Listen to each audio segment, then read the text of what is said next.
4ஆம் அதிகாரம் 4ஆம் வசனம். 1 யோவானின் புத்தகம் 4ஆம் அதிகாரம் 4ஆம் வசனம்.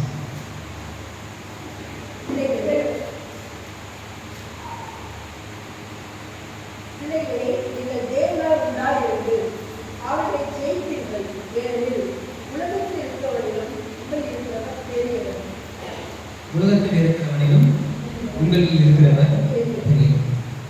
அப்ப நம்ம தேவன் நமக்குள்ளாக வாசம் செய்கிறார் என்பதுதான் நம்ம தொடர்ந்து தியானித்து வருகிறோம். தேவன் நமக்குள்ளாக இருக்கிறார் என்பதை நாம் அறிந்து கொண்டு வருகிறோம். கிறிஸ்தவத்துல எப்போதுமே இது வந்து ஒரு அறிவார்ந்த மார்க்கம், பகுத்தறிவுள்ள ஒரு மார்க்கம், சத்திய மார்க்கம். இதுல சூப்பர்ஸ்டிஷியஸாகவோ இல்ல மூட நம்பிக்கையாகவோ எதுவுமே கிடையாது. ஆரம்பத்திலிருந்து முடிவு வரைக்கும் இந்த ஒரு விஷயம் மூட நம்பிக்கை மாதிரி இருக்கு அப்படின்னு எடுத்து காமிச்சினாங்க. அதுவே பெரிய பகுத்தறிவுக்கு உட்பட்ட காரியமாக இருக்கும். நிறைய காரியங்களை உதாரணமா நம்ம பார்க்கலாம். அப்ப எல்லாத்துக்குமே ஒரு காரண காரியத்தோடு கூட தான் இங்க கிறிஸ்தவத்துல எல்லாமே நமக்கு போதிக்கப்பட்டிருக்கு. நம்முடைய வாழ்க்கையில சில அற்புதங்களை நாம் பெற்றுக்கொள்ளணும் அப்படின்னா கூட, நம்மளுடைய வாழ்க்கையில அற்புதங்கள் நடைபெறுது அப்படின்னா கூட அதுவும் ஒரு மேஜிக் கிடையாது. ஏதோ ஒரு தண்ணி வச்சாங்க டக்குன்னு ஓடி போச்சு இல்லை அப்படிலாம் கிடையாது. அதெல்லாம் வந்து பார்த்தீங்கன்னா ரொம்ப இயர்லி ஸ்டேஜ். சிலதுல அது என்னன்னே தெரியாமல் இருப்பாங்க, என்னன்னே சத்தியம்னா என்னன்னே தெரியாமல் இருப்பாங்க. அவங்களே எப்படி தெரியாமல் அவங்க எப்படி விசுவாசங்களை கொண்டு வருது அப்படின்னா சில அற்புதங்களை கண்ணன் செய்கிறார், சில அதிசயங்களை செய்கிறார். ஆனால் கிறிஸ்தவ சத்தியத்துல ஏற்றுக்கொண்டு சபையில அங்கத்தினராக இருந்து சபைக்கு அடிக்கடி வந்து தொடர்ந்து வந்து நம்ம சத்தியத்துல நிற்கும் பொழுது அந்த சத்தியம் தான் நம்மளை விடுதலையாகும். இயேசு கிறிஸ்து நான் போறது உங்களுக்கு நலமாய் இருக்கும் ஏன் சொன்னாரு அப்படின்னா, அவருடைய அற்புதங்களை அவர் வந்து செய்யறார், கூட இருந்து செய்யறாரு. இந்த சீசர்லாம் கூட பார்த்துட்டே இருக்காங்க. என்னைக்கு அவர் பரமேறி சென்றாரோ இப்ப பரிசுத்தாவியானவராக அவர் உள்ள வாசம் செய்யறாரு. ஒவ்வொருத்தருக்குள்ளேயும் வாசம் செய்யறாரு. இப்ப ஒவ்வொருத்தரும் என்ன பண்ண முடியுது? அற்புதங்களை செய்ய முடியுது, அதிசயங்களை நடப்பிக்க முடியுது. இன்னும் சொல்ல போனா அப்பா பிதாவை திரு சிறுகாரத்தின் ஆவியை தர முடியுது, பெற்றுக்கொண்டு இருக்கிறோம். இப்ப நம்முடைய வாழ்க்கையில எல்லா சூழ்நிலைகளிலும் நம்ம ஜெயமாய் வாழ முடியுது, வெற்றியாய் வாழ முடியுது, ஜெயத்தை எடுக்க முடியுது. இதுக்குன்னு ஒரு மீடியேட்டர் நமக்கு தேவையில்லை அப்படின்ற சூழ்நிலை இன்னைக்கு கர்த்தர் நமக்கு ஏற்படுத்தி கொடுத்திருக்கிறார். அப்ப இப்படிப்பட்ட ஒரு உன்னத நிலையில இருக்கிறதா கிறிஸ்தவ மார்க்கம். இங்க யோவான் வந்து சொல்லும் பொழுது இது நம்ம முன்னாடியே பார்ப்போம். யோவான் வந்து சொல்லும் பொழுது என்ன சொன்னாரு? அவர் வந்து இயேசு கிறிஸ்து கூடவே இருந்திருக்கிறாரு. மேசியாவை குறித்துதான எதிர்பார்ப்பை பெற்றிருந்த ஒரு யூத பின்னணியில் இருந்தாங்க. மேசியாவை கண்ணார கண்டு அவர் கூடவே வாழ்ந்து கடைசியா அவர் மரிச்சு அடக்கம் பண்ணப்பட்டு 3ஆம் நாள் உயிர் தெழுந்ததை பார்த்தாரு. அப்புறம் ஆதி அப்போஸ்தலர்கள் இடத்துல பரிசுத்த ஆவியானவர் ஊற்றப்படுகிறத பார்க்கிறாரு. அப்புறம் எல்லா சத்தியங்களையும் எல்லாரும் நடக்க வச்சு சர்வத்துக்கும் இந்த பூமி முழுக்க சுவிசேஷம் எப்படி வேகமா பரவுதுன்றதை பார்க்கிறாரு. எல்லாத்தையும் பார்த்துட்டாரு. பார்த்து கிட்டத்தட்ட எல்லாருமே மறிச்சிட்டாங்க. ஆதி அப்போஸ்தலர்கள் இருக்கிற எல்லாருமே வந்து மறிச்சிட்டாங்க. அடுத்த தலைமுறை எழுப்பிட்டாங்க. அந்த டைம்ல தான் இவர் ஊழியத்தை ஆரம்பிக்கிறாரு. அப்ப எழுதுறாரு. அப்பதான் வந்து சுவிசேஷம் யோவான் சுவிசேஷத்தை எழுதுறாரு. நிருபங்கள் 3 நிருபங்கள் எழுதுறாரு. அப்புறம் வெளிப்படுத்த விசேஷத்தை எழுதுறாரு. அப்ப இந்த யோவான் வந்து பார்த்தீங்கன்னா அவருடைய சுவிசேஷமும் சரி, அவருடைய நிருபமும் சரி, எல்லாமே பார்த்தீங்கன்னா ஒரு ஃபுல்ஃபில்லா இருக்கும். ஒரு டிஃப்ரெண்ட் பெர்ஸ்பெக்டிவ்ல இருக்கும். ஒரு வேற மத்தேயு, மார்க்கு, லூக்கா எடுத்தீங்கன்னா அது ஒரு கண்ணோட்டத்துல ஒவ்வொன்றுக்கும் காமிச்சிருக்கு. ஆனா அந்த யோவானுடைய சுவிசேஷம் அப்படியே கொஞ்சம் அநேக காரியங்களும் வித்தியாசமா காமிச்சிருக்கு. அதே மாதிரி நிருபங்களையும் அதே மாதிரி இங்க கூட பாத்தீங்கன்னா சொல்றாரு பாருங்க, பிள்ளைகளே நீங்கள் தேவனால் உண்டாயிருது. இப்ப நம்ம புது சிருஷ்டின்ற சத்தியத்தை நமக்குள்ளாக வச்சிருக்கிறோம். புது சிருஷ்டின்றதை நம்ம அறிஞ்சிருக்கோம். இப்ப அந்த புது சிருஷ்டியாகப்பட்டிருக்கிறோம். நம்ம வந்து பழைய மனுஷனின் காரியங்கள் எல்லாவற்றையும் நம்ம ஒழிச்சு விட்டுட்டு புதிய மனிதனின் குணாதிசயங்களை நாம பெற்றுக்கொள்ளணும் அப்படின்றத நம்ம தெரிஞ்சுக்கணும். இப்ப நாம தேவனால் உண்டாயிருந்ததுனால இப்ப நாம உலகத்தை ஜெயிக்க முடியும். ஏன் ஜெயிக்க முடியுது அப்படின்னா, இந்த உலகத்துல இருக்கிறவனும் நம்மள இருக்கிறவர் பெரியவர். அப்ப இதுல நம்மள இருக்கிற தேவன் இதான் முக்கியமாய் நம்ம பார்க்க வேண்டியிருக்கு. தேவன் நமக்குள்ளாக வாசம் செய்கிறார். நமக்குள்ளாக வாசம் செய்கிறார். நமக்குள்ளாக அவர் வந்து கிரியை செய்கிறார். இதை நம்ம அறிஞ்சு கொள்ள வேண்டியது அவசியம். கடவுள் நமக்குள்ளாக இருக்கிறார் அப்படின்றது ரொம்ப ரொம்ப அறிஞ்சிக்க வேண்டிய ஒரு சத்தியம். வேண்டிய சத்தியம் அப்படின்னு பார்த்தீங்கன்னா, இந்த சத்தியம் வந்து நம்மள அநேக விதங்கள்ல நமக்கு ஆசீர்வாதமாக இருக்கும். குறிப்பா 2 விஷயங்கள்ல இந்த சத்தியம் நமக்கு உதவும். போன வாரம் பார்த்த அதே காரியத்தை நம்ம இன்னைக்கு பார்க்கிறோம். ஏன்னா போன வாரம் தடைப்பட்டதுனால இன்னைக்கு அப்படியே தான் பார்க்கிறோம். ஏன் தேவன் நமக்குள்ளாக வாசம் செய்கிறார் அப்படின்ற சத்தியத்தை நம்ம அறிஞ்சுக்கணும் அப்படின்னு பார்த்தீங்கன்னா, முதலாவது கடவுள் என் கூட இருக்கிறாருன்னு தெரிஞ்சா நாம தவறான வழியை செய்ய போக மாட்டோம், தவறான வார்த்தைகளை பேசிட மாட்டோம், தவறான சிந்தனைகளை ஈடுபட மாட்டோம், தவறான ஒரு காரியத்துல ஒரு புரிதென்மை செய்ய மாட்டோம். ஏன்னா கடவுள் என் கூட இருக்கிறார், எனக்குள்ளாக கடவுள் இருக்கிறார். யார் வேணா பார்க்கலாம், பார்க்காம போகலாம், என்னை பத்தி கேள்விப்படலாம், கேள்விப்படாம போகலாம், செய்யறத கவனிக்காம போகலாம். நான் நன்மை செய்யறதா இருந்தாலும் சரி, தீமை செய்யறதா இருந்தாலும் சரி, எதுவாக இருந்தாலும் கடவுள் என் கூட இருக்கிறாரு, கடவுள் எனக்குள்ளாக இருக்கிறதையும் பார்த்துட்டு இருக்கிறாருன்னு தெரிஞ்சாலே நம்மளுடைய வழிகளை நாம சரியாக நடக்க ஆரம்பிச்சிருவோம்.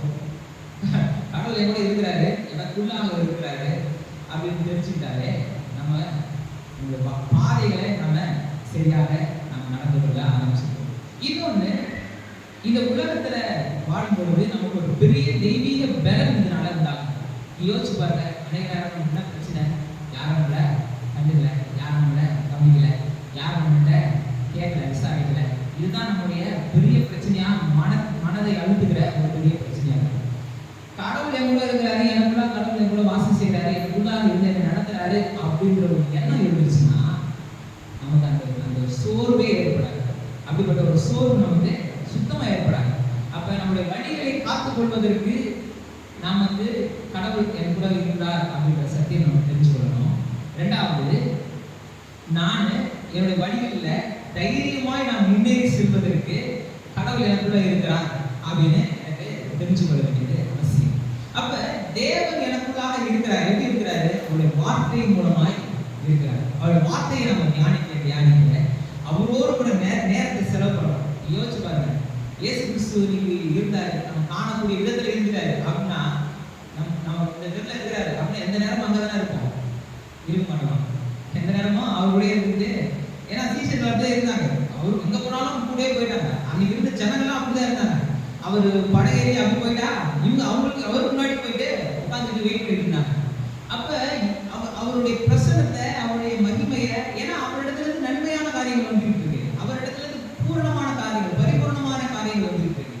அப்ப அன்னைக்கு இயேசு கிறிஸ்து மாம்ச சரீரத்துல இந்த பூமியில இருந்த போது அவரோட நேரத்தை செலவு பண்ண விரும்பினவர்கள் இன்னைக்கு பரிசுத்த வேதாகமத்தோடு கூட நேரத்தை செலவு பண்றதுக்கு விரும்புறாங்க. ஏன்? அவர் எங்கே இருக்கிறாரு, நம்ம எங்கே இருக்கிறோம்னு நினைச்சுட்டு இருக்கோம். ஆனா நான் சொல்றேன், நீங்க பரிசுத்த வேதாகமத்தோடு இந்த ஜெபத்துல இந்த மாதிரி நேரங்கள்ல நீங்க செலவு பண்ற ஒவ்வொரு நேரமும் நீங்க கர்த்தரோட நேரத்தை செலவு பண்றீங்க. கர்த்தர் உங்க கூட இருக்கிறாரு. எங்கே 2-3 பேர் நாமத்தில் மட்டும் கூடி இருக்கிறீர்களோ அவர் மத்தியில நான் இருக்கிறேன். முதல்ல அவர் வந்துடுறாரு. இந்த டைமுக்கு வர்றோம்னா அவர் தான் முதல்ல வராரு. பைபிளை திறந்துட்டோம்னா அவருடைய வார்த்தை தான் வருது. அந்த வார்த்தை நமக்குள்ளாக போக போக போக அவர் நமக்குள்ள வாசம் செய்யறது நமக்கு வெளிப்படையா தெரிய ஆரம்பிக்குது. அப்ப தேவனுடைய வார்த்தை நமக்குள்ளாக இருக்க வேண்டியது ரொம்ப ரொம்ப அவசியம். இந்த தேவனுடைய வார்த்தையின் அடிப்படையில நாம செயல்பட வேண்டியது அதை விட ரொம்ப முக்கியம். அந்த வார்த்தையின்படி நம்முடைய பாதைகளை காத்துக்கொள்ள வேண்டியது அவசியம். அதான் எபேசியர் சொல்றாருல, சொல்லும்போது பழையவைகள் எல்லாம் கலைந்து போட்டு அதெல்லாம் நீங்க என்ன பண்ணணும், தூக்கி போட்டு புதிய மனிதனை தரித்துக் கொள்ளுங்கள். நான் நம்ம அங்க அப்படியே சொல்றாரு, அது டைட்டில் வேற வச்சு சொல்றாரு. அதை வாசிக்கலாம். எபேசியர் 4.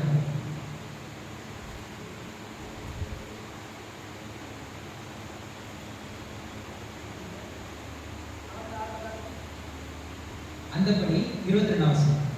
அந்தபடி அதான் முன்னாடி சொன்ன மாதிரி தான் அவரு அந்த மனுஷனை டைட்டில் வச்சு சொல்றாரு. முந்தின நடக்கக்கூடிய மோசம் போக்கும் இச்சைகளாலே கெட்டு போகிற பழைய மனுஷனை நீங்கள் கலைந்து போட்டு உங்கள் உள்ளத்தில் புதிதாக ஆவி உள்ளவர்களாகி மெய்யான நீதியிலும் பரிசுத்தத்திலும் தேவனுடைய சாயலாய் சிருஷ்டிக்கப்பட்ட புதிய மனிதனை எடுத்துக் கொள்ளுங்கள். மெய்யான நீதியிலும் பரிசுத்தத்திலும் தேவனுடைய சாயலாய் சிருஷ்டிக்கப்பட்ட புதிய மனுஷனை நீங்க தரிச்சு கொள்ளுங்கள். அப்ப இந்த மனிதன் நம்ம கர்த்தர் நமக்குள்ளாக இருக்கிறாரு.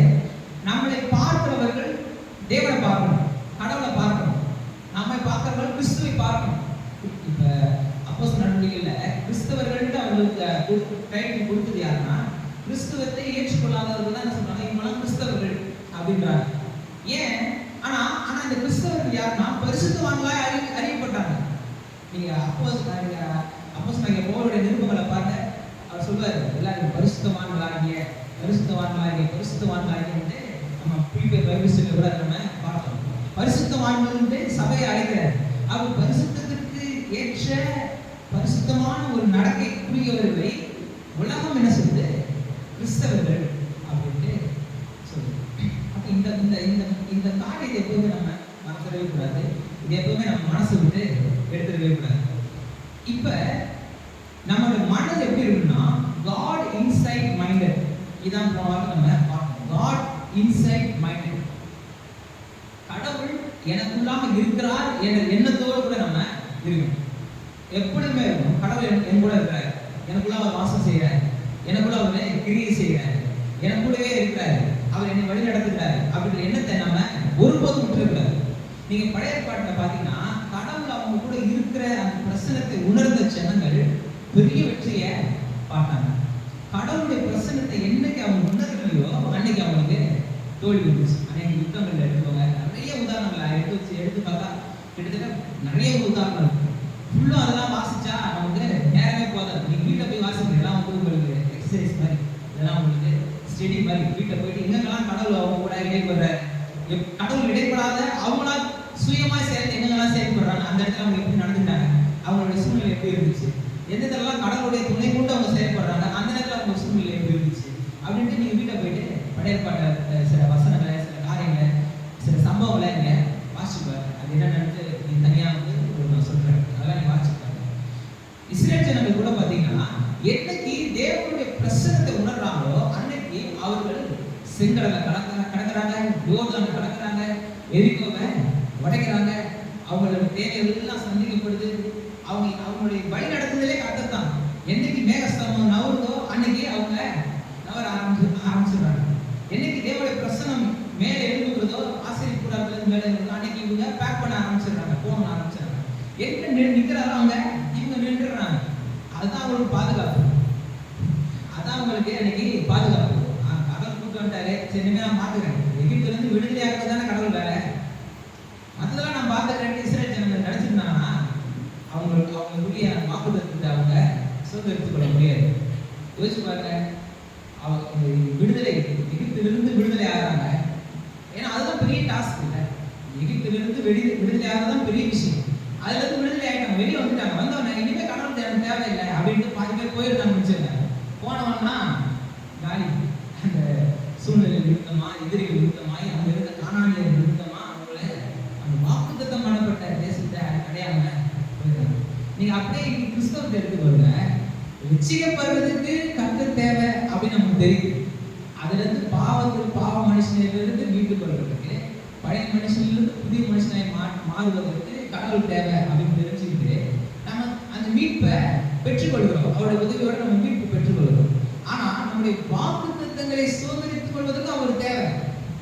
மீட்கப்பட்டது மாத்திரம் இல்லை, நமக்கு கர்த்தர் கொடுத்த வாக்குத்தத்தங்களை, நமக்கான நல்வாழ்வை, நமக்கான அந்த ஆசீர்வாதமான வாழ்வை நாம சுதந்திரித்துக் கொள்வதற்கு கடவுள் தேவை. அதை நம்ம ஒருபோதும் மறந்துடக்கூடாது. அன்னைக்கு அந்த ஜனங்களுக்கு மேலதான் கர்த்தருடைய பிரசன்னம் இருந்துச்சு, ஆனா அவர்களே அவ்வளோ பெரிய அற்புதங்களையும் அதிசயங்களை செஞ்சாங்க.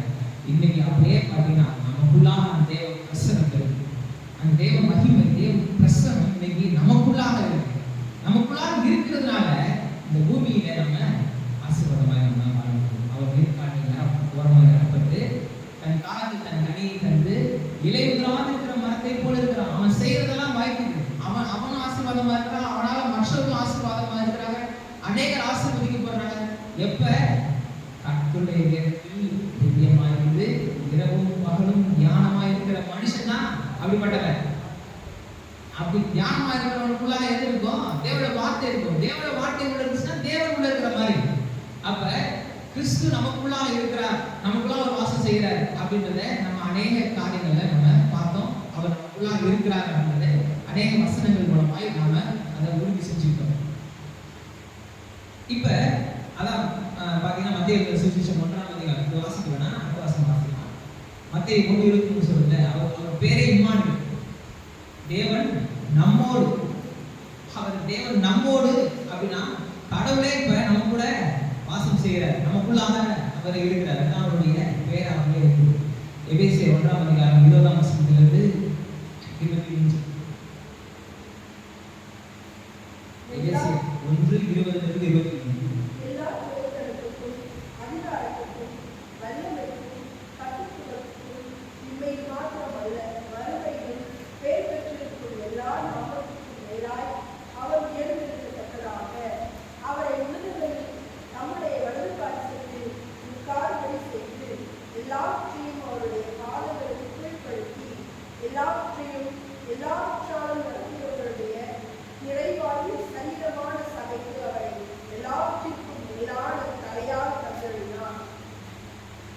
எப்படி சொல்றாரு பாருங்க, ரட்சிக்கப்பட்ட உங்களுக்கு அவர் அதிகாரியா இருக்கிறாரு, அவங்க வழிநடத்துகிறவரா இருக்கிறாரு அப்படின்ற ஒரு கருத்தை விளக்குறதுக்கு எப்படிப்பட்ட வார்த்தைகளை அங்க பயன்படுத்துறாரு. நல்லா வாசி பார்த்தீங்கன்னா எப்படி சொல்றாரு, நீங்க ஒருத்தரை பெற்றுக்கொண்டிருக்கீங்களே, ஒரு அதிகாரியாக, உங்களை வழிநடத்துகிறவராக, உங்கள் ஆண்டவராக, உங்கள் கர்த்தராக ஒருத்தர் நீங்க பெற்றுக்கொண்டிருக்கீங்கல்ல, அவர் சும்மா சாதாரணமான ஆள் கிடையாது. அவர் வந்து ஒரு ஏதோ அப்படின்ற மாதிரி ஆள் கிடையாது. நம்பத்தக்கவர், நம்பிக்கைக்கு பாத்திரர், நம்ம தொழுது கொள்ளத்தக்கவர் அவர். அந்த விதத்தில் நம்ம யோசிக்கிறோம். அதான் சொல்றாரு, எல்லா குறைத்தனத்திற்கும் அதிகாரத்திற்கும் வல்லமைக்கும் கர்த்தத்துவத்திற்கும் இன்மையில் மாத்திரமல்ல மறுமையிலும் பேர் பெற்றிருக்கும் எல்லா நாமத்திற்கும் மேலாய் அவர் உயர்ந்திருக்கத்தக்கதாக நாம அவரை பெற்றுக் கொண்டிருக்கிறோமே, நமக்குள்ளாக அவர் எப்படிப்பட்டவர்? எல்லா துறைத்தனத்திற்கும், ஒரு குறிப்பிட்ட இது கிடையாது. இங்க பவுல் வந்து அதை எக்ஸ்பிளைன் பண்ணி சொல்றது சூப்பரா சொல்றாரு. எல்லா துறைத்தனத்திற்கும் அதிகாரத்திற்கும் வல்லமைக்கும் கர்த்தத்துவத்திற்கும் இன்மையில மாத்திரம் கிடையாது, மறுமையிலும் எல்லா நாமத்திற்கும் மேலான நாமத்தை அவருக்கு தந்திருக்கு. அவரை உன்னதங்களிலே தம்முடைய வலது பாரசத்தில் உட்கார செய்து, இந்த வலது பாரசத்தில்லாம் நான் சொல்லியிருக்கேன், அதுதான் செயல்படும் ஆற்றல், அதான் செயல்படும் தரம், செயல்படும் கர்த்தரை எனக்கு முன்பாக எப்பொழுதுமே வைத்திருக்கிறேன், அவரின் வலது பாரசத்தில் இருப்பதால் நான் அசைக்கப்படுவதில்லை. அப்படின்னா ஏதோ வலது பக்கத்தில் கொண்டு வச்சுக்கிற மாதிரி அப்படி கிடையாது. அவர் தான் நம்ம ரைட் ஹேண்ட் சொல்லுவாங்கல்ல, இதுதான் ரைட் ஹேண்ட்னு சொல்லுவாங்க. எதுக்கு சொல்றாங்க அப்படின்னா, இவரால் செய்ய முடிந்தது செய்ய முடியாது எல்லாத்தையும் அந்த நபரு செஞ்சிடுறாரு. அதான் இவர் தான் ரைட் ஹேண்டுவாங்க. அப்ப இங்க ஆரம்பிச்சு சொல்றாரு, கர்த்தர் தான் நம்ம ரைட் ஹேண்ட், கர்த்தர் தான் செயல்படுறாரு. எல்லா விதத்திலையும் நம்முடைய எல்லா காரியங்களையும் நம்முடைய வழிநடத்துதல நம்மளை ஆசீர்வதித்து நம்மளுக்கு ஆசீர்வாதத்துக்கு நேராக கொண்டு போய் எல்லா சரியான நீதியான பாதையில நம்ம நடத்துகிறது கர்த்தர் தான். அவர் தான் நமக்கு ரைட் ஹேண்ட். அப்ப அதான் வலது பரிசுன்னா செயல்படும் ஆற்றல், செயல்படும் சக்தி. எல்லாவற்றையும் அவருடைய பாதங்களுக்கு கீழ்ப்படுத்தி, அப்ப நமக்குள்ளாக இருக்கிறவர் எல்லா துறைத்தனத்திற்கும் அதிகாரத்திற்கும் கர்த்தத்துவத்திற்கும் இன்மையில் மாத்திரமல்ல மறுமையிலும் எல்லா நாமத்திற்கும் வேளாண் நாமத்தை உடையவர். அவர் பிதாவின் வலது பரிசுத்தில் இருக்கிறவர். அது மாத்திரமல்ல, அவருடைய பாதங்களுக்கு கீழாக எல்லாமே கொடுக்கப்பட்டிருக்கு. சர்வமும் அவருடைய பாதங்களுக்கு கீழாக கொடுக்கப்பட்டிருக்கு. இப்ப எல்லாவற்றாலும் நிரப்புகிறவருடைய நிறைவாகிய, அதாவது அதை அவ்வளவு வல்லமையை பெற்றுக் கொண்டிருக்கிற அவருடைய நிறைவேறுதலை, அந்த வல்லமையை நிறைவேற்றுகிற சக்திகள் தான் சபை.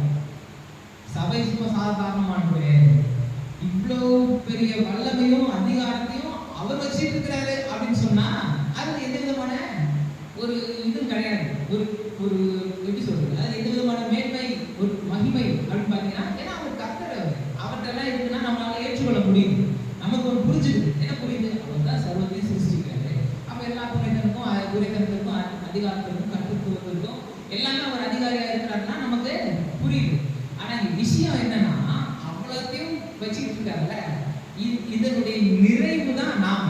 நிறைவுனா ஃபுல் ஸ்டாப் இல்லை, போனாலும் சொன்னேன், நிறைவுனா ஃபுல் ஸ்டாப் இல்லை.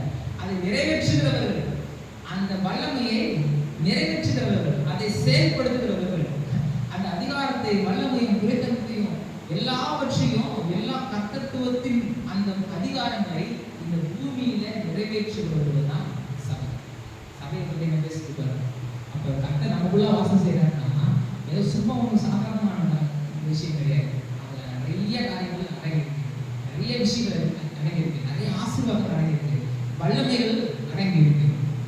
இன்னும் 3:16 பார்த்தீங்கன்னா எபேசியர் 3:16 16-20 நீங்கள் அவருடைய ஆவியினாலே எபேசியர்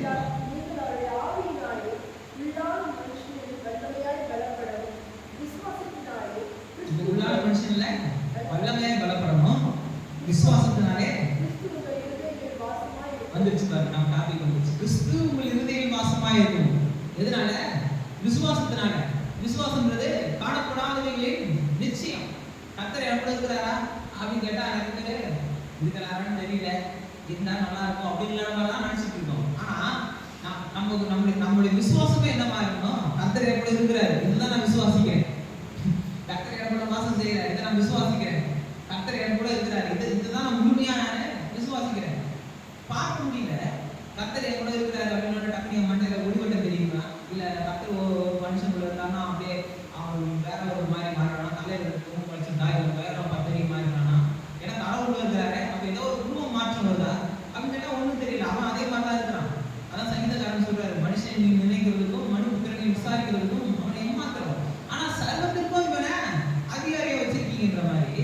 மனுஷனை பார்த்தா சாதாரணமான ஆள் மாதிரி இருக்கான், அவனுக்கு உண்மை தெரியாத மாதிரி இருக்கு, அவனுடைய எபிலிட்டி ரொம்ப கம்மியா இருக்கிற மாதிரி இருக்கு, அவனுடைய ஆற்றல் கூட குறைவா இருக்கிற மாதிரி இருக்கு. ஆனா கர்த்தர் கூட இருக்கிறார், அதை ஒருபோதும் மறந்துடக்கூடாது. கர்த்தர் அவன் கூட இருக்கிறாரு, ஒவ்வொரு மனுஷனுக்குள்ள இருக்கிறாரு, நமக்குள்ள கர்த்தர் இருக்கிறாரு. விசுவாசத்தினால் இருதயங்களில் வாசமாயிருக்கும், நீங்கள் அன்பிலே வேரூன்றி வேறுபட்டவர்களாகி கிறிஸ்துவின் அன்பின் அகலம் நீளம் ஆழம் உயரம் என்னது அறிவு கெட்டால் அந்த அன்பை அறிந்து கொள்ள வல்லவர்களாகும். இதெல்லாம் நம்ம அப்போஸ்தலனாகிய பவுலுடைய ஜெபத்தை பத்தி பார்க்கும்போது இதெல்லாம் நம்ம நிறைய பார்த்தோம்.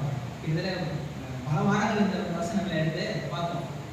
இதுல சொல்றாரு பாருங்க, அறிவு கெட்டால் அந்த அன்பை அறிந்து கொள்ள வல்லவர்களாகவும் சகல பரிபூரணத்தினால் நிறையப்படவும் அவர் நமது மகிமையினுடைய ஐஸ்வர்யத்தின்படி உங்களுக்கு அனுகிரகம் பண்ண வேண்டும் என்று வேண்டிக் கொள்கிறேன். நாம் வேண்டிக் கொள்வதற்கும் முன்னேற்றதற்கும் மிகவும் அதிகமாய் நமக்குள்ளே கிரியை செய்கிற வல்லமையின்படியே நமக்கு செய்ய வல்லவராகி அவருக்கு சபையிலே கிறிஸ்து இயேசு மூலமாய் தலைவருக்கும் சதா காலங்களிலும் மகிமை உண்டாவதாக.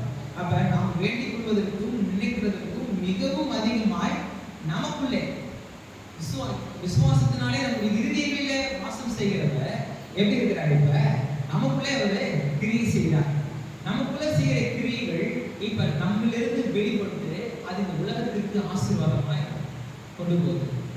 நமக்குள்ளா இருக்கிறவர் எவ்வளவு மகிமையானவர், எவ்வளவு வல்லமை நிறைந்தவர், எவ்வளவு கர்த்தத்துவத்தை நிறைந்தவர், எவ்வளவு மகிமை பிரசன்னத்துல நிறைந்தவர் அப்படின்றது நமக்கு புரியுது. 1ஆம் அதிகாரம் 20ஆம் வசனத்திலிருந்து 23ஆம் வசனம் வரைக்கும் வாசிக்கும்போது நமக்கு அது புரியுது, அது ஏற்றுக்கொள்ள விதத்துல இருக்கு. ஆனா விஷயம் கேட்டா அப்பேற்பட்ட வல்லமையை வச்சிருக்கிறது காரணமே நாம் அந்த வல்லமையை பயன்படுத்தணும், நாம் அந்த அதிகாரத்தை பயன்படுத்தணும், நம்ம அந்த பவரை எடுத்து நம்முடைய வாழ்க்கையில செயல்படுத்தணும் அப்படின்றது தான். நமக்கு இல்லாதவைகள் இருக்கிறவைகளை போல் அழைக்கிற தேவன் நம்முடைய தேவன். அவருடைய பிள்ளைகளாக நம்முடைய வாழ்க்கையில இருக்கிற காரியங்கள்ல இருக்குல்ல, சில விஷயங்கள் நமக்கு தேவைப்படுது, இல்லாம இருக்கு, சில விஷயம் நமக்கு குறைவுபட்டு இருக்கு. அப்ப அதை நோக்கி நம்ம பேசணும். எப்படி பேசணும்? விசுவாசம் இருக்கீங்கன்னு டக்குன்னு விட்டு அப்படியே ஏதோ குருட்டா போல அப்படியே வச்சுட்டு பேசிட்டு இருக்கிறது கிடையாது, ஏதோ கண்ணிதனமா பேசுறது கிடையாது, ஏதோ நம்ம மனம் போன போக்குல நான் சொல்லிட்டாங்க அப்படின்னு சொல்றது கிடையாது. இது உள்ளத்தின் நாடத்திலிருந்து அதிகாரத்தோடு கூட எனக்கு கர்த்தர் இந்த வல்லமையை கொடுத்திருக்கிறாரு, எனக்கு இந்த அதிகாரத்தை கொடுத்திருக்கிறாரு. நீங்க சொல்ற ஒவ்வொரு வார்த்தையும், உங்க ஜெபத்தில் நீங்க பேசுற ஒவ்வொரு வார்த்தையும் அது வல்லமை உடையது. அது எப்பேற்பட்ட வல்லமை உடையது? இயேசு கிறிஸ்து ஒரு வார்த்தை சொன்னா என்ன வல்லமையோ அதே வல்லமை, அதே அதிகாரத்தை உங்களுக்கு உங்களுடைய நாமல கர்த்தர் கொடுத்திருக்கிறார். ஒருபோதும் மாற்றக்கூடாது. அதான் கிறிஸ்துவை ஏற்றுக்கொள்றோம், கிறிஸ்துவை நம்ம பின்பற்றுகிறோம்னா சும்மா சாதாரணமானது கிடையாது. அதுல அநேக காரியங்களை, அநேக ஆசீர்வாதங்கள், அநேக பலனை நமக்கு கொடுத்திருக்கிறார், அநேக விடுதலையை கொடுத்திருக்கிறார். உங்க மூலமா அநேக ஆசீர்வதிக்கும்படி, அநேகருடைய வாழ்க்கையில நீங்க ஒளியேற்றும்படியான கட்டளைதான் உங்களுக்கு கொடுத்திருக்கிறார். சொல்றாரு, நாம் வேண்டிக் கொள்வதற்கும் நினைக்கிறதுக்கும் மிகவும் அதிகமாய் நமக்குள்ளே கிரியை செய்யறாங்க. நம்ம நினைச்சிட்டு இருக்கிறோம் நமக்குள்ளாக இருக்கிற தேவன், நமக்குள்ளாக கடவுள் இருக்கிற சரிதான், நம்மளால இதெல்லாம் செய்ய முடியுது, இதெல்லாம் செய்ய முடியாது, என்னால இதெல்லாம் முடியும், இதெல்லாம் முடியாது, எனக்கு என்னுடைய எபிலிட்டி இவ்வளவுதான் அப்படின்ற மாதிரி நம்ம நினைச்சிட்டு இருக்கிறோம். ஆனா இங்க சொல்றாரு நமக்குள்ளே கிரியை செய்யறாரு. எப்படி? நாம் நினைக்கிறதற்கும் வேண்டிக் கொள்வதற்கும் மிகவும் அதிகமா, நம்முடைய கற்பனைக்கு எட்டாத விதத்துல, நம்முடைய நினைப்பதற்கு, நம்முடைய சிந்தனைக்கு அப்பாற்பட்ட விதத்துல கர்த்தர் நமக்கு செயல்பட அதிகாரத்தை நமக்கு கொடுத்திருக்கிறார். நம்மளை குறித்து நாம நினைச்சிட்டு இருக்கிறத விட அதிகமான வல்லமையை கர்த்தர் நமக்கு கொடுத்திருக்கிறார். ஒரு நாள் அதை நம்ம மறந்துடக்கூடாது. இன்னும் 4 எபேசியர் 4:14-16 எபேசியர் 4:14-16.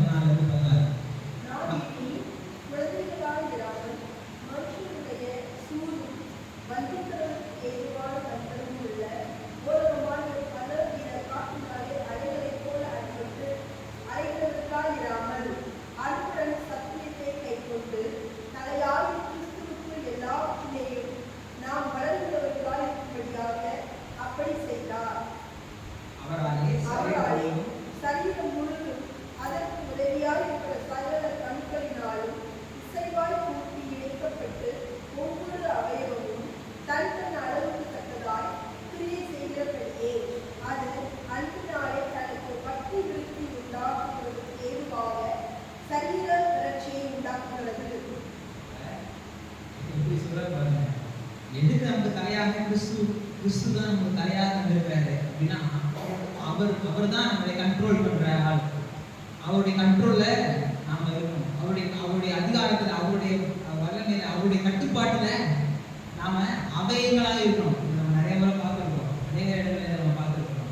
அப்ப எதுக்கு இதெல்லாம் தராரு, எதுக்கு இதெல்லாம் நமக்கு செய்யறாரு, எதுக்கு இதெல்லாம் நமக்கு இது பண்றாரு அப்படின்னா, அவருடைய சித்தத்தை நிறைவேற்றுகிறதுக்கு, அவருடைய அதிகாரத்தை, அவருடைய பலத்தை, அவருடைய வல்லமையை, அவருடைய சத்துவத்தை நமக்கு தந்திருக்கிறார். அப்ப நம்முடைய வாயிலிருந்து புறப்படுகிற வார்த்தை, நம்முடைய செயல்கள் எல்லாம் செய்யணும். ஜெபிக்கும் பொழுது ஒரு எப்படி சொல்றது, ஒரு டவுட் கேட்கவே ஜெபிக்க கூடாது. நான் ஜெபம் பண்றேன், கர்த்தர் கேட்பாரா கேட்க மாட்டாரா, என் கூட கர்த்தர் இருக்கிறாரா இல்லையா அப்படின்ற சந்தேகத்தோடய நம்ம இருக்க வேண்டிய அவசியம் இல்லை. ஏன்னா கர்த்தர் கூட ஒவ்வொருத்தர் கூட இருக்கிறார். அதை நான் விசுவாசிக்கிறேன். உங்களுக்குள்ள அவர் இருக்கிறாரு, அதை நான் நம்புறேன். நீங்களும் அதை ஏற்றுக்கொண்டீங்க, அதை முழுமையா நீங்க நம்புனீங்கன்னா, விசுவாசிச்சீங்கன்னா, வாழ்க்கை அதிசயமான காரியங்களை நீங்க காண்பீங்க. உங்க வாழ்க்கையில இருக்கிற பிரச்சனைகளை அடிச்சு ஓட வர்றதுக்கு அதிகாரத்தை, வல்லமையை, பலனை கர்த்தர் உங்களுக்கு கொடுத்துருக்கிறாரு. இன்னும் 5ஆம் அதிகாரம் 8ஆம் வசனத்துல பார்த்தீங்கன்னா, முற்காலத்திலே நீங்கள் அந்தகாரமாய் இருந்தீர்கள், இப்பொழுது கர்த்தருக்குள் வெளிச்சமாய் இருக்கிறீர்கள், வெளிச்சத்தின் பிள்ளைகளாய் நடந்து கொள்ளுங்கள். அப்ப நம்முடைய நடக்கை எல்லாமே அவருக்குள்ள நான் இருக்கிறேன் அப்படின்றதுல இருக்கணும். எதுக்கு இதெல்லாம் செய்யறாரு, இதை நம்ம பார்த்துக்கிறோம். எபேசியர் 2:10 நம்ம பார்த்துக்கிறோம். ஏனெனில் நற்கிரியை செய்வதற்கு நாம் கிறிஸ்து இயேசுவுக்குள் சிருஷ்டிக்கப்பட்டு தேவனுடைய செய்கையா இருக்கிறோம். அவைகளில் நாம் நடக்கும்படி அவர் முன்னதாக அவைகளை நமக்கு ஆயத்தம் பண்ணினார். இவைகளெல்லாம் நம்ம நடக்கும்படி நமக்கு ஆயத்தம் பண்ணியிருக்கிறாரு. எதுக்கு? நாம கிறிஸ்துவுக்குள் தேவனுடைய செய்கையா இருக்கிறோம். எதுக்குன்னா, நம்மளை கர்த்தர் இந்த பூமியில அநேகருக்கு ஆசீர்வாதமாய் நடக்கும்படி, அநேகரை ஆசீர்வதிக்கும்படி, அநேகரை நம்ம சத்தியத்துக்குள்ளாக நடக்கும்படி, நற்கிரியைகளை நம் மூலமாய் அநேகர் பெற்றுக்கொள்ளும்படி கர்த்தர் நமக்கு கொடுத்திருக்கிறார். கலாத்தியர் 4ஆம் அதிகாரம் 6ஆம் வசனம் வாசிங்க. கலாத்தியர் 4:6.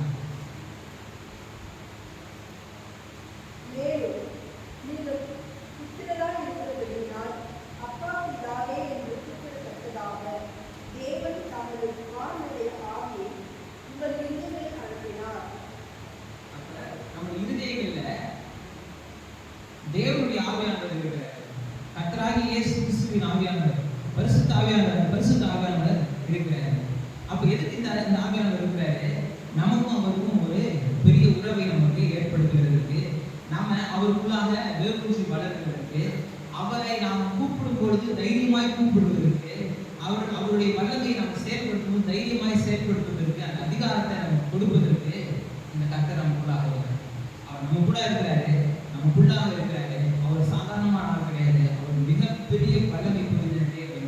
அந்த வல்லமை பொருந்தின தேவன் நாம இந்த பூமியில அவருடைய அதிகாரத்தை நிறைவேற்றுவதற்கு கர்த்தர் நமக்கு இந்த காரியங்களை நமக்கு கொடுத்திருக்கிறார். நீங்கள் தேவனுடைய ஆலயமாக இருக்கிறீர்கள். 1 Corinthians 3:16 ரொம்ப முக்கியமான வசனம். 1 Corinthians 3:16.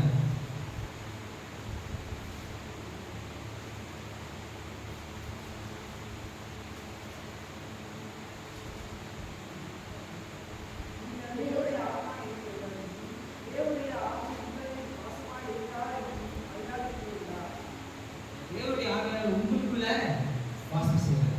தேவன் நமக்குள்ள வாசம் செய்கிறார். இதுதான் God inside mind ன்னு சொல்லுவாங்க. இந்த EWKD ன்னு சொல்லிட்டு ஒரு ரொம்ப ஃபேமஸான ஒரு போதகர் நிறைய டெஃபினிஷன்ஸ் அவங்க சூப்பரா இருக்குது. ஒரு காரியத்தை டிஃபைன் பண்ணுவார். நல்லா அருமையா அதை கரெக்டாக டிஃபைன் பண்ணி EWKD ன்னு சொல்லிட்டு அவர் வந்து இந்த God inside mind ன்னு ஒரு பெரிய ஆர்டிகலே எழுதியிருக்காரு. நீங்க முடிஞ்சா வீட்டு வாசிங்க, நான் பிரிண்டட் கூட நான் உங்களுக்கு நான் ரொம்ப அற்புதமாக அவர் எழுதுகிறார். அவருடைய பக்கங்களை வாசிக்க அவ்வளோ அநேக காரியங்கள் அதுக்குள்ள புரிச்சு வச்சிருக்காரு. கர்த்தர் நமக்குள்ள இருக்கிறாரு, கடவுளை கூட இருக்கிறாரு, எனக்குள்ள கர்த்தர் இருக்கிறாருன்ற மனநிலை எப்பொழுதுமே நம்ம வச்சிருக்கணும். தூங்கும்போதும் சரி, எந்த நேரத்துலையும் சரி, என் கூட கர்த்தர் இருக்கிறாரு அப்படின்ற அந்த ஒரு மைண்ட் வந்து, அந்த ஒரு மனசு வந்து நம்மளை இந்த பூமியில அநேக காரியங்களை வெற்றியடைய செய்யக்கூடியா நமக்கு உதவுது.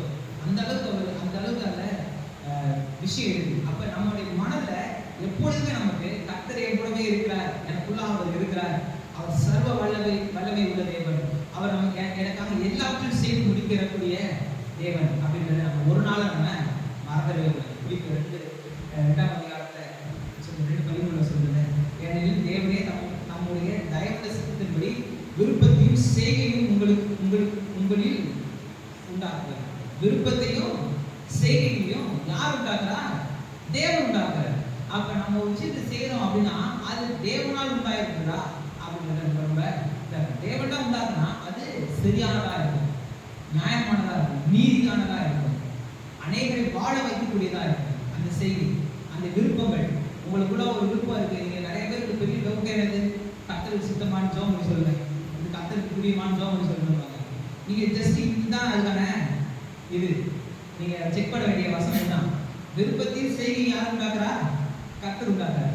என்னுடைய விருப்பமும் என்னுடைய நான் செய்கிற செயலோ, அது பேர் எண்ணங்களா இருந்தாலும் சரி, பேச்சா இருந்தாலும் சரி, என்னுடைய நடக்கையா இருந்தாலும் சரி, என்னுடைய விருப்பமாக என்னுடைய விருப்பம் என்னுடைய செய்கிற என்ன காரியம் இருந்தாலும் சரி, இது தேவனை பிரியப்படுதா, தேவனை மகிமைப்படுதா, கர்த்தர் இதை விரும்புவாரா அப்படின்னு நீங்க நினைச்சிட்டீங்கன்னா சித்தமா சித்தம் இல்லையா கண்டுபிடிச்சா ரொம்ப சிம்பிள் தான். கர்த்தருடைய சித்தத்தை கண்டுபிடிக்கிறது என்னுடைய வாழ்க்கையில கர்த்தருடைய சித்தமா அப்படின்னா இதை கர்த்தர் விரும்புவாரா நீங்க யோசிச்சு பாருங்க. விரும்பினானா கர்த்தருடைய சித்தம், கர்த்தர்லாம் விரும்ப மாட்டாரு அப்படின்னா கர்த்தருடைய சித்தம். இப்போ ₹100 கிடைக்குது, ₹100 எடுத்து போயிட்டு ஜாமீன்ல விடுறாரு, அது கர்த்தருடைய சித்தமா இருக்குமா? கர்த்தர் விரும்புவாரா? அப்புறம் அது போட்டுட்டு வரலன்னா ஆண்டவர் என்ன சோதிச்சுன்னு அவர் கேட்க முடியுமா? கேட்க முடியாது. அதே மாதிரி தான் விருப்பம்னோடனே விரும்புறதெல்லாம் செய்யறது கிடையாது. விருப்பத்தை தருகிறவர் சங்கீதங்களை வாசிச்சோம்ல, அவர் விரும்புகிறத தர்றவர் கிடையாது, விருப்பத்தை தர்றாரு. என்னத்தை விரும்பணுமோ அதுவே நமக்கு தர்றாரு. கர்த்தருடைய சித்தத்தை அறிந்து கொள்வதுதான் ரொம்ப ஈஸி. இதுதான் நமக்கு அந்த வசனம். அவர் தான் நம்ம விருப்பத்தையும் செய்கையும் நமக்கு தராருன்னா நம்முடைய விருப்பமோ நம்முடைய செய்கையோ கர்த்தரை பிரியப்படுத்துதா, கர்த்தரை மகிமைப்படுத்துதா, அவர் விரும்புவாரா, இதுக்கு அவர் செய்ய விரும்புவாரா அப்படின்னு யோசிச்சிட்டீங்கன்னா அதுதான் கர்த்தருடைய சித்தம். அப்படி கர்த்தரை விரும்ப மாட்டாங்கன்னா அது கர்த்தருடைய சித்தம் இல்லை. நீங்க தைரியமா நீங்க அதை செய்யாம இருக்கலாம், அதை நீங்க நிறைவேற்றாம இருக்கலாம். ஏன்னா கர்த்தர் விரும்ப மாட்டாங்கன்னா நீங்க அதை செய்யாம இருக்கலாம். ஈஸியா நம்ம கர்த்தருடைய சித்தத்தை நம்ம அறிந்து கொள்ளணும். சரி, இப்ப 3 காரியங்களை பார்த்து நம்ம நிறைவு செய்யலாம். இப்ப கர்த்தர் எனக்குள்ளாக இருக்கிறார் அப்படின்னா என்னென்னலாம் அப்படின்னு பார்த்தீங்கன்னா, ரோமர் 8ஆம் அதிகாரம் 11ஆம் வசனம். ரோமர் 8:11.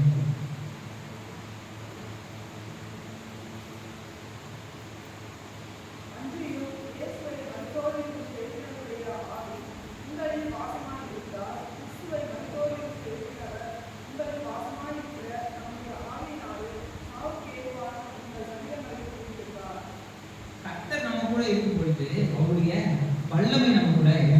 3 காரியங்கள், நிறைய காரியங்கள் இருக்கு, அதுல குறிப்பா 3 காரியங்கள் மட்டும் நம்ம பார்ப்போம்.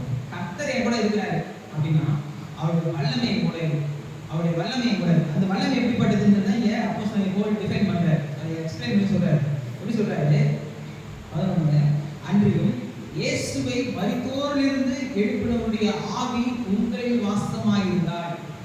அதாவது யோசிச்சு பாருங்க, சர்வத்தின் பாவத்தையும் தன்னுடைய சரீரத்திலே சுமந்து பாதாளத்தின் சங்கிலிகளால் கட்டப்பட்ட இயேசு கிறிஸ்துவை ஒரு வல்லமை தூக்கி எடுத்து, இவர் என்னுடைய நேசகுமாரன், இவரில் நான் பிரியமா இருக்கிறேன் அப்படின்ட்டு ஒரு வல்லமை கிரியேசி வந்து அவரை விடுவிச்சு அவரை உயிர் தெழுந்த செய்யும். அப்ப அந்த வல்லமை எவ்வளவு பெரிய வல்லமையா இருக்கு. அதான் கிறிஸ்துவை மரித்தோரிலிருந்து எழும்ப பண்ணினவருடைய ஆவி உங்களை வாசம் பண்ணும்.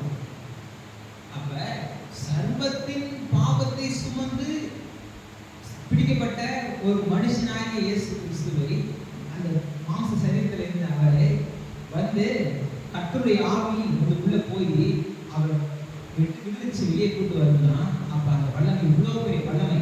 அந்த வல்லமை தான் உங்களுக்குள்ளாக எனக்குள்ளையும் கிரியை செய்யும். சாதாரணமான வல்லமை கிடையாது. அந்த வல்லமை அது மிகப்பெரிய வல்லமையை கட்டணத்தை கொடுத்துருக்கிறார். அதான் சொல்றாரு பாருங்க, மரித்தோரிலிருந்து எழும்ப பண்ணினுடைய ஆவி உங்களில் வாசமாயிருந்தால் கிறிஸ்துவை மரித்தோரிலிருந்து எழுப்பினவர் உங்களில் வாசமாயிருக்கிற தம்முடைய ஆவியினாலே சாவுக்கு ஏதுவான உங்கள் சரீரங்களையும், அப்ப சரீரங்களையும் உயிர்ப்பிப்பார்னா இந்த பூமிக்குரிய எல்லா காரியங்களிலும் உங்களை நீங்கள் உயிர் அடைவீர்கள். எல்லாம் இனிமேல் வாய்ப்பே கிடையாது, இது இனிமேல் மறிச்சு போச்சு அப்படின்னு நீங்க என்ன காரியங்கள் நினைச்சிருந்தாலும் உற்சாக உறவினர் எல்லாரும் கைவிட்ட காரியங்களாக இருந்தாலும் சரி, இனிமேல் நடக்கவே நடக்காது இருக்கிற காரியங்களும் உங்க மூலமாக கத்துறத செய்வாங்க. அதை செய்யக்கூடிய ஆற்றலின் வல்லமை கத்தர் உங்களுக்கு கொடுத்திருக்கிறார். அந்த வல்லமை எப்படிப்பட்ட வல்லமை? கிறிஸ்துவை மரித்தோரிலிருந்து எழும்ப பண்ணுறவங்க வல்லமை. அப்பேற்பட்ட வல்லமை தான் கத்தர் நமக்கு கொடுத்திருக்கிறார். அப்பேற்பட்ட அதிகாரத்தை தான் கத்தர் நமக்கு கொடுத்திருக்கிறார். இன்னும் பார்த்தீங்கன்னா அவர் நமக்குள்ளாக இருக்கும்போது அவருடைய வல்லமை நமக்கு இருக்கு. ரெண்டாவது அவருடைய அபிஷேகம் நம்ம இடத்துல இருக்கு. அவருடைய அனந்த ஞானம் நம்ம இடத்துல இருக்கு. 1 யோவான் புத்தகம் 2:20. 1 யோவான் 2:20.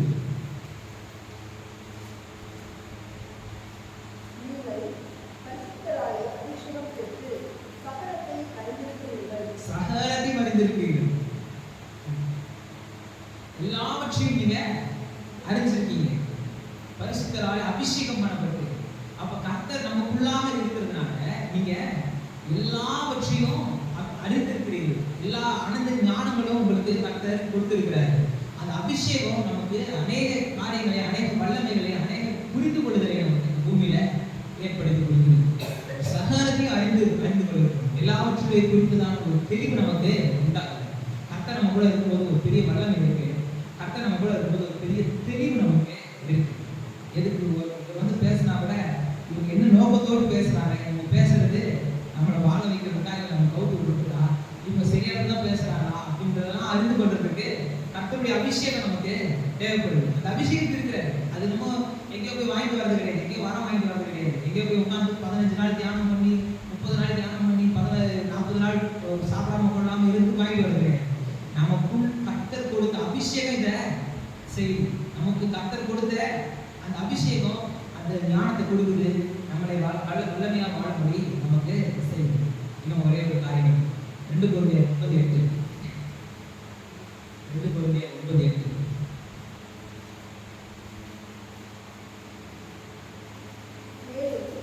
நீங்கள் எல்லாவற்றிலும் எப்பொழுதும் சம்பளம் விளைவதற்காயும் சகலவித நற்கிரியைகளிலும் பெருகுவதற்காயும் இருக்கும்படியாக தேவன் உங்களிடத்தில் சகலவித கிருபையை பெருகச் செய்ய வல்லவராய் இருக்கிறார். அப்ப அவர் நமக்குள்ளா வாசம் செய்யும்போது அவருடைய வல்லமை நம்ம இடத்துல இருக்கு.